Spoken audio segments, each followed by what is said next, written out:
হাম একটা ভাইরাস জনিত রোগ, একটা অত্যন্ত সোয়াইসে এটা, এবং এটা শিশুদের সাধারণত 9 মাসের পর থেকে 5 বছর এই বয়স সীমার ভিতরে সাধারণত এই রোগটা দেখা দেয়।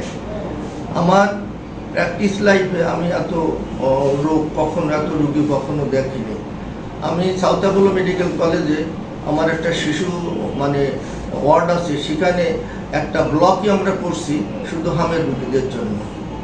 এবং হাম লক্ষণ হিসেবে এখানে প্রচণ্ড জ্বর হয়, প্রথম 2-3 দিন ধরে প্রচণ্ড জ্বর থাকে, এরপরে তাকে কাশি, নাক দিয়ে সর্দি ধরে এবং চোখটা লাল হয়ে যায়।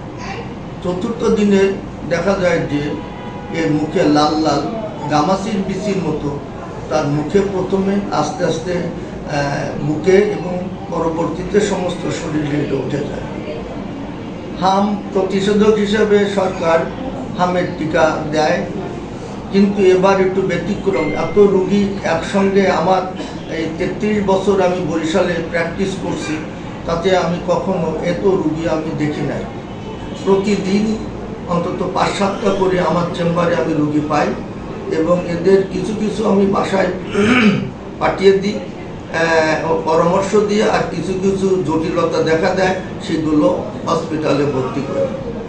বাপমার উদ্দেশ্য বলবো যে আপনারা বিচলিত প্যানিক হবেন না, এটা ধৈর্য ধরে, এটা ট্রিটেবল চিকিৎসা দেওয়া যায়। এই ধরনের রোগ ভয়ের কোনো কারণ নাই।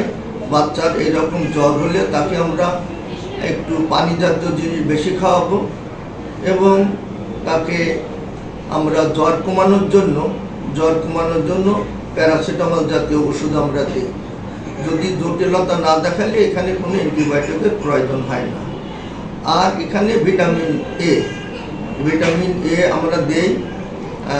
6 মাসের নিচে হলে আমরা 50,000 ইন্টারন্যাশনাল ইউনিট প্রথম দিন, আর 6 মাস থেকে 1 বছরের ভিতরে হলে 1 লক্ষ করে প্রথম দিন, আবার দ্বিতীয় দিন 1 লক্ষ, এবং 14 দিন পরে যে আমরা আর 1 লক্ষ দিয়ে দিই।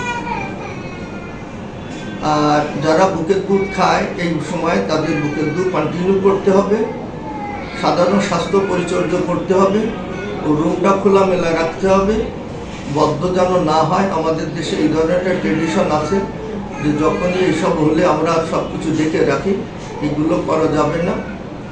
আর বলবো যে আপনারা ধৈর্য ধরে এটা মোকাবেলা করুন, এবং প্রয়োজনে চিকিৎসকের পরামর্শ নিয়ে বেশি জটিলতা দেখা দিলে নিকটবর্তী হাসপাতালে আপনারা যান।